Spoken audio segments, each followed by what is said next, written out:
anyone need the first discussion sheet? No problem. Anybody else need discussion sheet one? You need this one? Oh, yeah. Yeah. If anyone realizes they need it, I'll just keep the extras right there.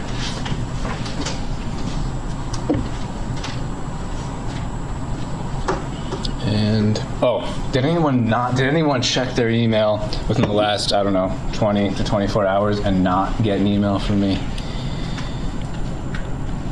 Awesome. Okay, if you haven't checked your email in the last 24 hours or so, check it. And if there's no email from me, let me know next class so I can figure out what went wrong.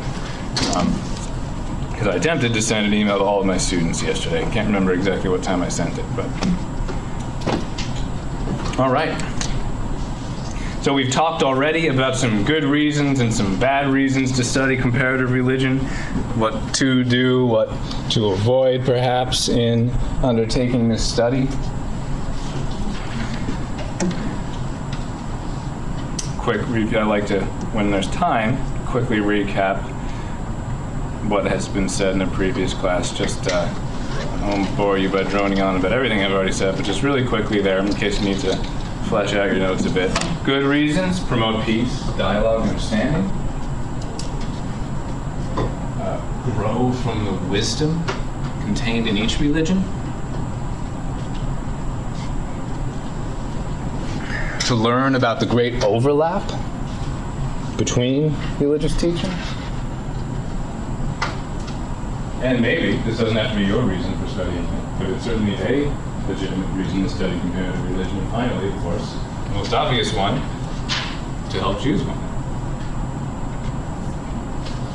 Not so good reasons, the bad reasons to study comparative religion there on the other column. Well, simply to judge and condemn. That'll make this a pretty miserable 16 weeks if we just take a very anti-religious approach to every religion we study. To dabble, that famous Hindu proverb, in the textbook itself. You get more water by digging one 60-foot well than by digging 6 10-foot wells. To judge by standards below it. Or pretend there are no differences. Of course there's differences, and they're important. And we will be completely honest about the differences throughout this course. We will not be approaching this course with the mindset of, they're all just different paths with the same mountain. Well, they see the mountain very differently, even if that could be said. We need to acknowledge those differences. That, I think, is enough for, that will be enough for your notes if you needed to fill out anything else. So now let's move on to the next half of the discussion sheet here. And by the way, the quizzes don't take long. Most people probably only take 5 to 10 minutes for a quiz, but I will, in case anyone wants longer, I'll try to hand it out by 9:30-ish. So you have all the time you want. All right. The word religion itself. I start my philosophy classes by taking a look at the etymology of the word philosophy. You can learn a lot about philosophy from the etymology of the word. Here, let's take a look at the etymology of the word religion.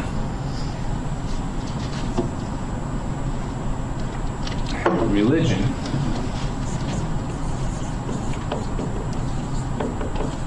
is not as clear-cut in etymology as philosophy, so let me make sure I get this right here.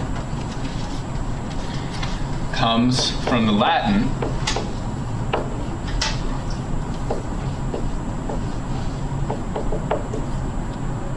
religare, which means, any Latin scholars here?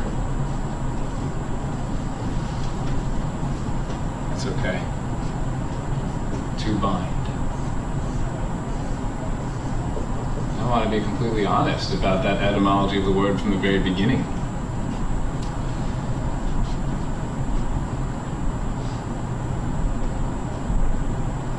I'm missing a letter.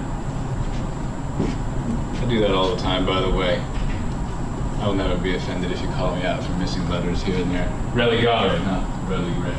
Religare. So it means to bind, and that is an etymology that some use as a exposition of religion in a positive sense, and others use it in a negative sense, because many would rebel against this notion of binding. So I want to take a little bit of time to talk about that notion of binding oneself. Specifically, it's not just an arbitrary binding. Religion generally would be understood in accordance with this etymology, that which binds us to God. That which binds us to God. So binding. Binding. Well, not everyone believes in God. Yeah, the idea of God, it's that very the teaching about God's existence is going to be a little different in Buddhism, certainly. There's no clear, well, we'll get to that when we get to it, I suppose. But Buddhism aside, most religions do very clearly teach that there's a God and that we must be, well, bound to God, and that's what religion's trying to do. This idea of binding needs to be addressed here. So, freedom. We all want to be free. I hope. Freedom's a virtue. Freedom's a good thing. But what does freedom allow us to do? Freedom is to be authentic, genuine, and complete. It's also the freedom to bind oneself. Children, rightly so, are not fully free because they're not ready for freedom. You know, they haven't been formed yet. They're still figuring out the world, as we all are. But they especially are. So we rightfully so do not grant children their full freedoms that they'll enjoy as an adult. So what are thinking about this idea of binding? What's one thing a child cannot legally do? Drive, certainly, thank goodness. What type of binding in particular is not permitted for a child? Yeah. Drink, yeah. Another thank goodness to that. Sign contracts. Yeah, so now we're really getting to this idea of binding. They can't enter into contracts, and the superlative contract, something in a sense a contract, but greater still, they cannot get married. Because they don't have because they don't have freedom. They also are not given the freedom to bind themselves. But when one does have freedom, when one is given full freedom, that freedom entails, necessarily, by its very nature, genuine, authentic, complete freedom. Brings along with it the freedom to, if you so choose, bind yourself. Freedom to bind yourself is required for freedom to be authentic. And there's all sorts of different ways we bind ourselves. And that's important. It's very important to be willing to bind ourselves when it's called for, certainly not arbitrarily and flippantly. I know we don't like this idea of binding, but a few thoughts on this. You don't need any of this down. Because this word binding rubs a lot of people in the wrong way, I just wanted to take a minute to discuss it.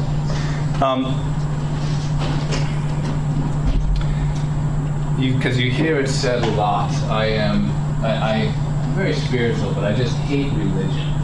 I've heard that many times. And if I were to compare that to something, I'd compare it to one saying, I'm very romantic, but I hate marriage. There's a certain irony in that, isn't there? I would wager, and I know many would contradict me on this, but I would unabashedly wager that the very purpose of romanticism, of being romantic, is because it's ordered towards marriage. It's not this game it's not this hobby. It shouldn't be. If you treat it like that, you're going to ruin your life. if it's just this game that you play for the heck of it because you enjoy it, that's the fastest way to ruin your life. but it's ordered towards something. It's ordered towards this eventual, when the right time comes and the right person comes, this eventual binding of the self. And that is not a violation of our freedom. I can speak from experience, and certainly I can wager that among the times I've been most free, perhaps one of the times I've been most free in my life, was when I had the authenticity, because I was convicted of my calling to this, and the courage to say, before the altar and before hundreds of people, what? What do you think I'm getting at here? Looking at my ring finger there. I do. I till death do us part. Meaning, I have to say yes to one thing, or in this case, person, is to say what to everybody else? No. And that's okay. Because freedom does involve a freedom to bind oneself. I don't mean arbitrarily, flippantly dive into these. Don't. Make these decisions very carefully. Whenever you bind yourself, of course, be careful. But if we're just going to write that off completely as something we're never even going to consider binding, I want to keep my options open in every regard for the rest of my life. Some people live their whole lives keeping their options open. Keeping your option, there's a point to keeping your options open. You should keep your options open when you don't know what you are supposed to do. When you figure out what you're supposed to do, what on earth is the point of keeping your options open? There's a great quote, I don't know where this originally comes from, but it's always stuck with me. One mission is worth 1,000 options. I think that's true. One mission is worth 1,000 options. So, I don't think we should be so opposed to this idea of binding. I also relate it to a great quote from a philosopher / writer from the 1800s, Chesterton, G.K. Chesterton. He said, the purpose of an open mind, open-mindedness, it's another good thing in general. Kind of like keeping your options open is good when you don't know what exactly you're supposed to do. Open-mindedness is also good. But he said the purpose of an open mind is like that of an open mouth. When eating, that is. To close it over something solid. It's a means, not an end. Another great quote, and I don't know where this one comes from, is don't be so open-minded that your brains fall out. So yes, don't be so obsessed with your freedom that you become phobic of binding.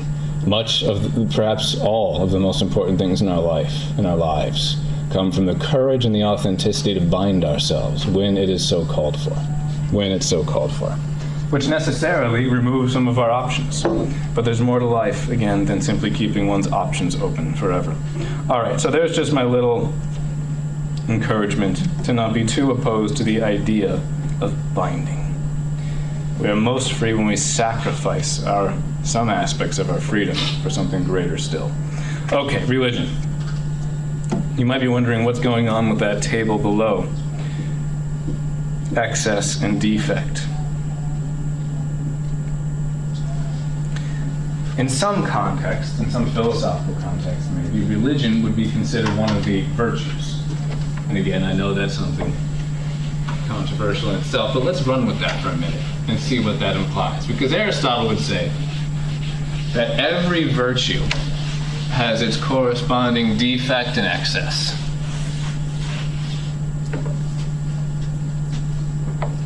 What do you suppose that means, defect and excess of virtue?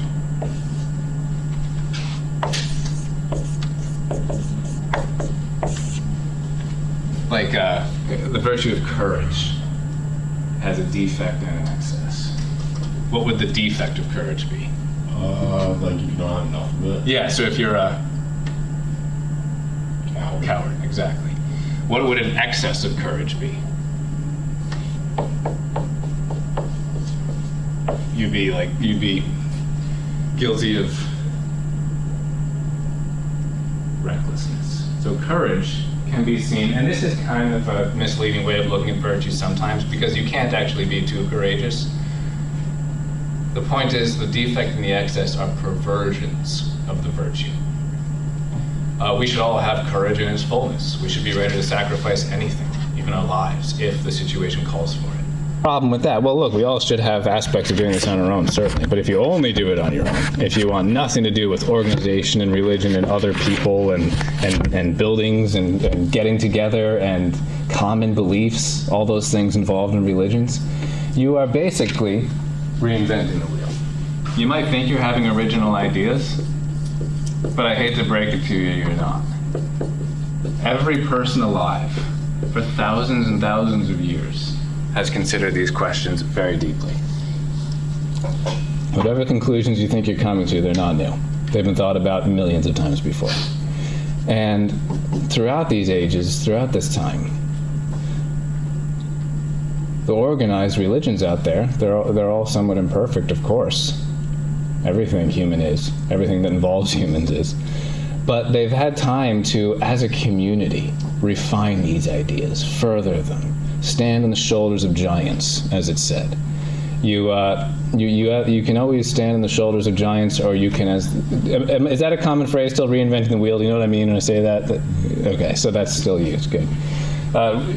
When someone is, in a more common context, maybe even a technological one, as the phrase says, when would you say that someone's reinventing the wheel?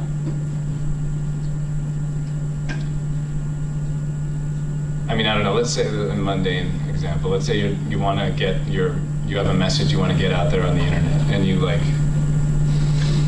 try and build a web page from scratch with just HTML code on some old outdated server, and it's like, you're reinventing the wheel, aren't you? Like, people have done all this heavy lifting for you. You don't need to do all that from ground up on your own. You can save yourself so much time and effort by just getting a blog on some platform, maybe, or a social media or something, I don't know.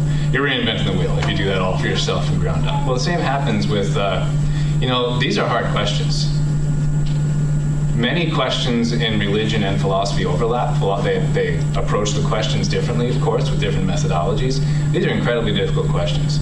And if we refuse to join hands with our fellow human beings in trying to answer them, we're going to just have to be stuck reinventing the wheel over and over and over again.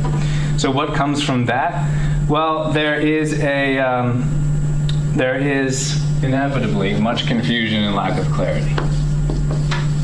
Not saying there's no confusion in religions either, but there's even more if you try to do it all on your own, spiritual and religious. Much confusion and lack of clarity.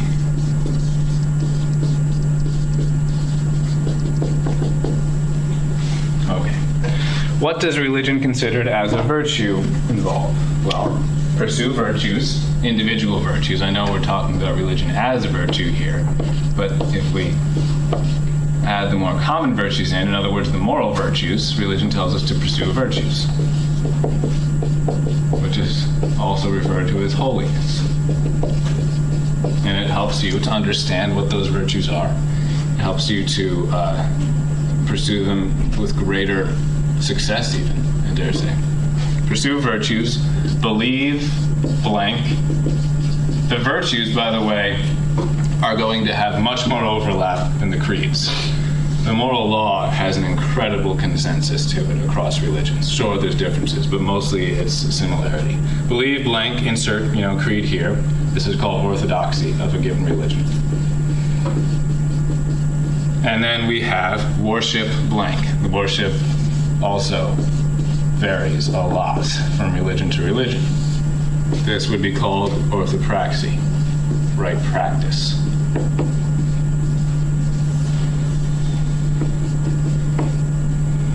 So it sets out the goal in front of you, what is involved with holiness, virtues. It sets out a creed to believe in, to give meaning, and it gives a setting for worship, which is very different from the virtues and the beliefs, and yet it seems to cater to a fundamental human need, this need to mark occasions, this need to give a transcendent structure and meaning to our daily, or at least weekly lives. Okay, now the excess. So if you have a defect here, being just a free-for-all with confusion and reinventing the wheel, what might be involved in the excess? What might we call it to begin with? sometimes we call people who take a given religion and just kind of pervert it into something extreme and rigid and extremist, certainly. I have another word in mind. Radicalized? What's that? Radicalized? Radicalized, yeah. Dictatorial, oppressive, yeah. All these things sometimes come in, sadly. A thing, maybe an even more broad one that would apply to a bunch of situations I have in mind. Did you have one in mind? Power? Sorry? Like power? Power hungry? Like, kind of? Yeah. Yeah, certainly. How about fanaticism? Fanaticism.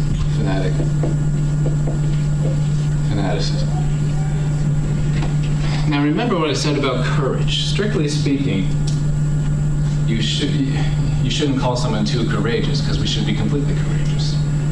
Also, it wouldn't really be fair to look at a really pious person of a given religion and say, oh, you're too religious, you're too virtuous, you're too orthodox, you're too you're too good at worship. Like, that doesn't really make sense. So again, I'm not talking about lots of religion here. I'm talking about a perversion of religion when I talk about excess. Okay, so it becomes fanatical. And what's involved with that? Excessive control of minute details of people's lives.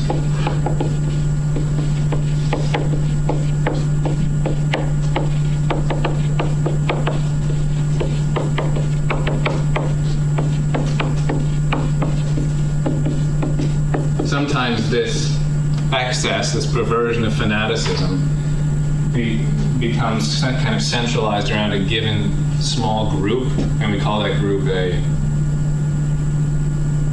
cult. Exactly. Jot that down up here, and we kind of know a cult when we see it. Even if every cult is so different, they do share certain traits, and really, you look at a cult and you say to yourself, I know that's a cult because it's just weird, right? It's just weird. Don't be too afraid of following your nose here. You can just smell something off of it with a cult. It's just weird. There's excessive control of minute details of people's lives that clearly have have nothing to do with morality and virtue, but they're just kind of arbitrarily controlled things. Now, if an individual person freely sacrifices, some people go and join religious orders. Those would not be cults because there is complete freedom there. They don't demand that you take some vow right away. You get years to think about whether or not you want to join the order permanently, and you want to. It's under inspiration, and it's based on love, and it's completely different from a cult, even though there's much sacrifice, certainly. A cult simply wants control for the sake of control. There's undue focus on one living human being.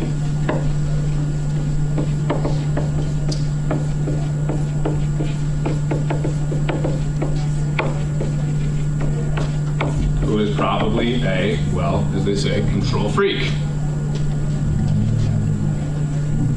The most famous modern example and the most tragic example would be what? The one called from that moved to Mexico, Yeah. whatever it was, after they killed the senator. Yeah, I think it was Guatemala, right? Or was it? Something Jones? Yeah, Jim Jones, for the People's Temple, where he had 900 something people kill themselves. And really it was more like homicide than suicide. It was called Jonesville, right? Jonesville, yeah. The Jonesville Massacre, yep, that's what it's called. So you can look it up, and it's just horrendous that this happened. But it's what happens when you have a cult, and there's certain characteristics common to all cults. There is almost always one person, living person. It's much safer if you are, focusing on someone who's not with us anymore, because that person can no longer become a cult leader. Undue focus on one living human being who wants to excessively control all the minute details of people's lives, and it is inspired by fear. Cults are not inspired by love and inspiration. Well, that's ironic that I just said, I'm contradicting myself here, but they're inspired, I should put that in quotes, by fear. They're driven by fear would be even a better way of putting it. There's often sexual abuse involved. We have a local example, unfortunately, of this. Following local news, it's usually a waste of time. Nixium, I can't remember how to say it, but the guy, what's his name? I can't remember his name either, which is a good thing. Some weird cult around here was recently found out its cultic practices of abuse, and they're finally getting justice served. So this, in medio stat virtus of religion, it gives structure, it gives purpose, it gives boundaries, but it is not this fanatical thing of being driven by fear, undue focus on all the minutiae of people's lives, excessive control being meted out by some individual human being. There's one more, the last thing that I really want to talk about, but I promised I'd give you guys all the time you could possibly want for the quiz, even though it won't take most of you more than 5 to 10 minutes. So I should probably stop there. And next class, before diving into the Hinduism chapter, we can talk about how does the notion of seeking or searching apply to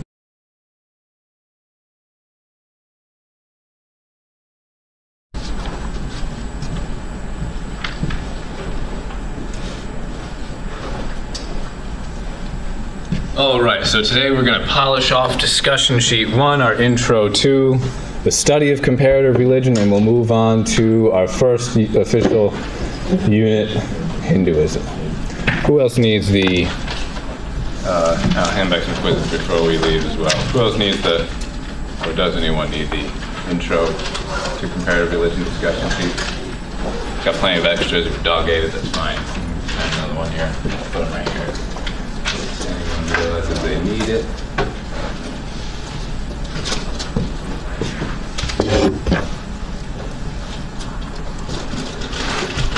By the way, if anyone wants to get ahead in the readings, our next quiz won't be for a bit, but you can start reading the first half of the Buddhism chapter, because these first 2 chapters are much longer than the others. Remember, I'm only going to have you read the first halves.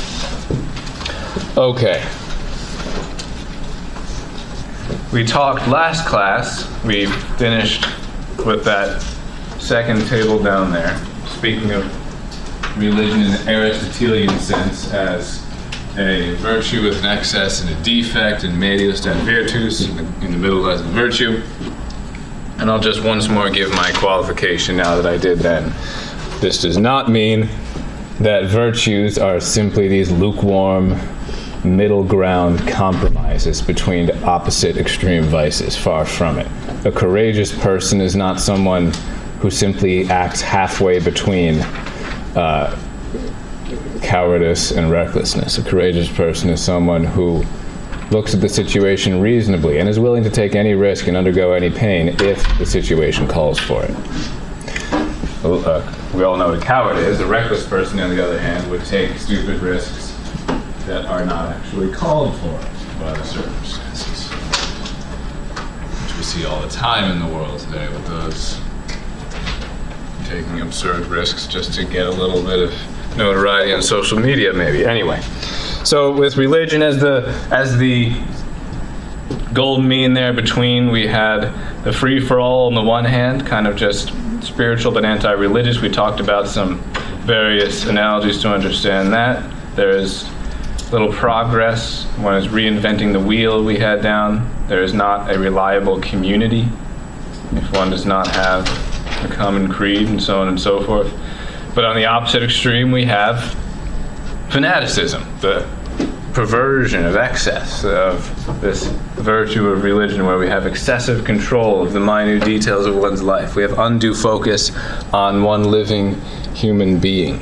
Frankly, it just winds up becoming weird. It's inspired, it's motivated by fear, not by love. And those are just some of the things you could have down your table there for if you needed to just flesh out any details on it. For that right-hand column there, the excess of fanaticism. And then right there in the middle, we have this virtue of religion, which generally, if we're talking about just all of them, they tend to have teachings saying, pursue virtues, holiness, believe blank, insert creed there, which is orthodoxy, worship blank, like insert worship style there, which would be orthopraxy. All right. So done with that. That's just a quick review of last class. Moving on now to what we didn't get to, is just the last question down there. how does the notion of seeking or searching apply to religion?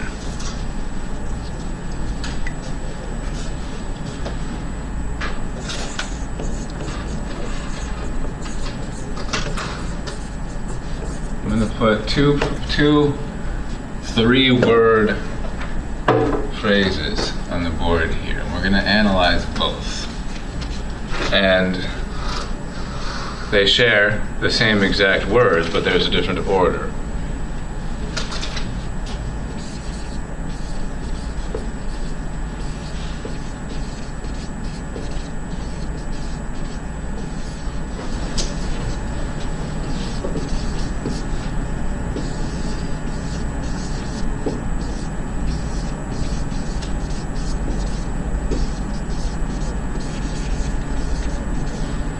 Man's search for God, or God's search for man. Now let me give you a bit of a definition of what we're talking about here. Man's search for God, that would be kind of like philosophical religion, or the philosophical dimension, at least, of any given religion. Religion, philosophy of religion is often called natural, or at least a related concept is often called natural theology. Philosophy of God would be natural theology. I don't want to get into all those distinctions right now. But God's search for man, this would be revealed religion.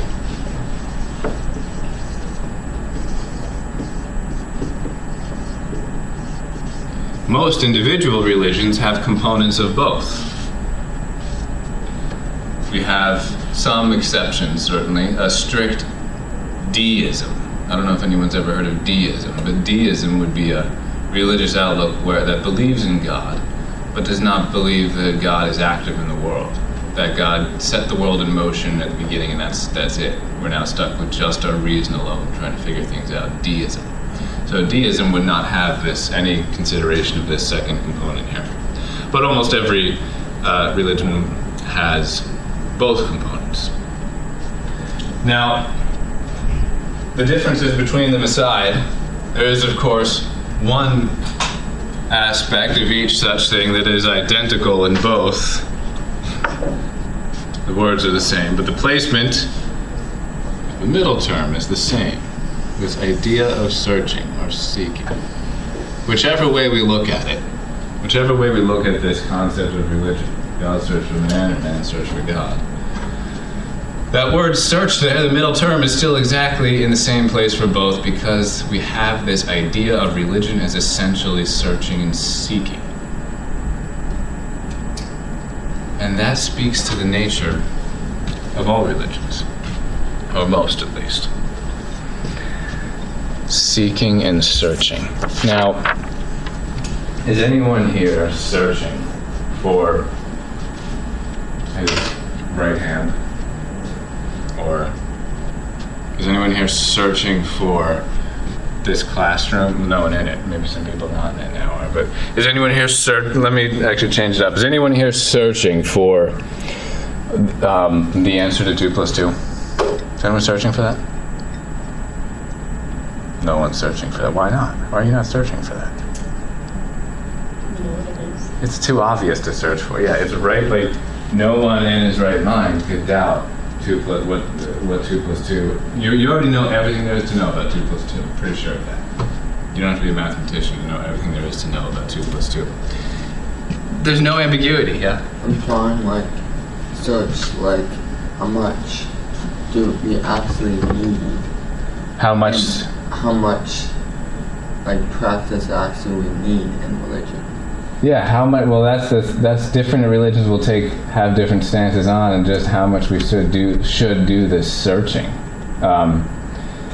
Buddhism seems to be the exception to everything in some regards, but you never know. It depends on what Buddhist you ask. But when we get to the Buddhism unit, we'll see that the Buddha himself seemed to almost say, "Don't search," in a sense, don't speculate. But then again, he did a lot of it himself. So anyway, it's paradoxical. We'll get to that when we get to it. But generally, we have a pretty firm insistence in this idea of searching. But we're not searching for something we already clearly have, or something we already clearly know, something that's completely obvious to our senses immediately, is not something we search for obvious reasons. So if religion is essentially searching, what does that mean? It means whatever we're after is not immediately obvious to us. It is not, in other words, manifest to the senses. Manifest in philosophical parlance means obvious, not worth doubt, not worth even speculating on, because it's too manifest. So what does that tell us? It means, in other words, that either explicitly or implicitly, all of these religions that have major components of searching and seeking are acknowledging something. They're acknowledging that whatever it is we're after, God, salvation, holiness, enlightenment, or whatever, however it's phrased in various religions, whatever it is we're after is not as accessible as it, well, ought to be. It's not as accessible as it would be nice if it were. In other words, just about every religion is implying that the way things are, the way that we all, whoever you happen to be, religiously, philosophically, ideologically, you know full well that the world is just not exactly ideal, is it? Not exactly perfect. It's not exactly the way we'd want it to be.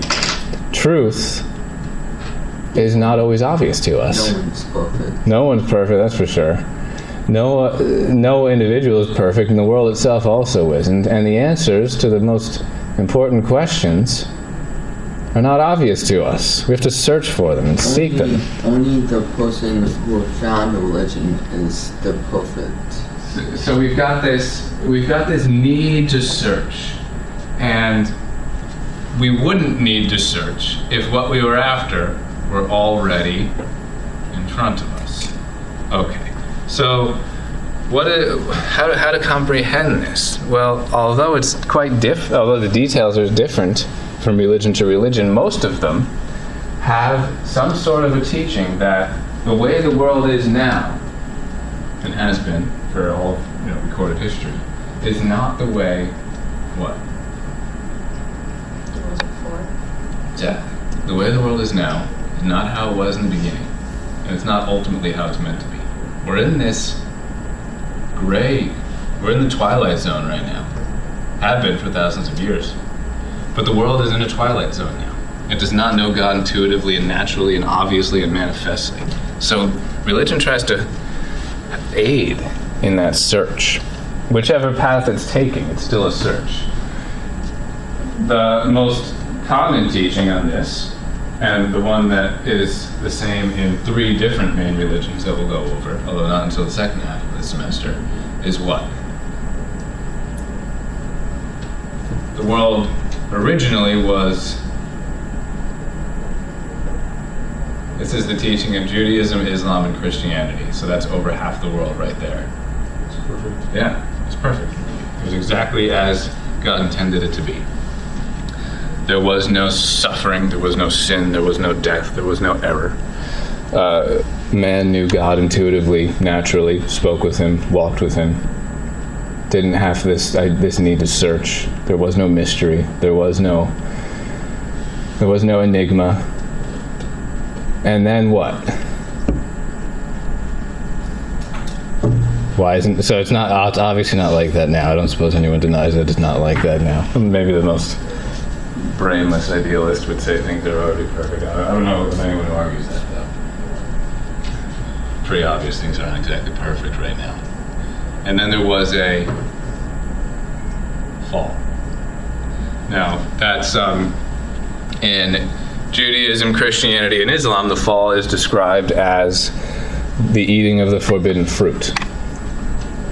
That was a test. It was God's test to see if man would be faithful to his will. Man failed the test. Sin, death, suffering, error, and all of that other stuff that comes with it entered into the world, hence the world as it now is. But this is not just Judaism, Islam, and Christianity. There's plenty of other teachings out there and other religions about some sort of original state of perfection, and then somebody had to come and mess it up. Hence the way the world is now.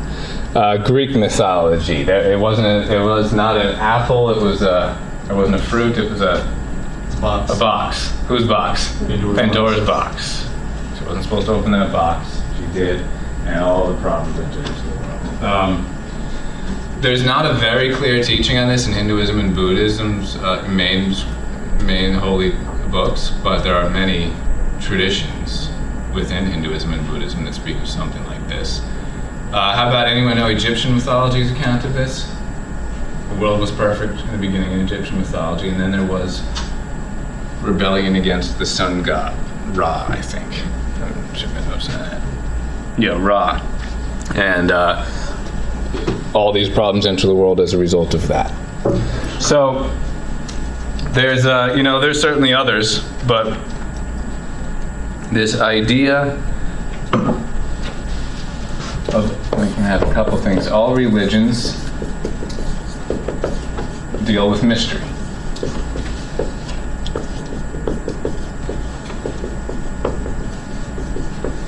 That we seek answers to.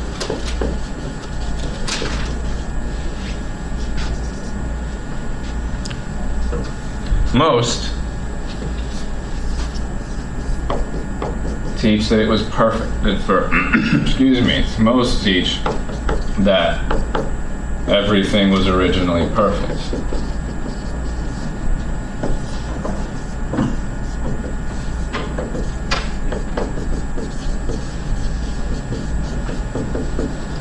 And man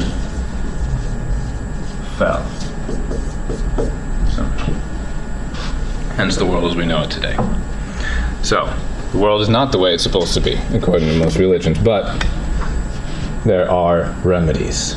The answers that were not supposed to be so difficult and so shrouded in mystery, although they're not immediately obvious to us, can still be found. How? Well, religion tries to help with that.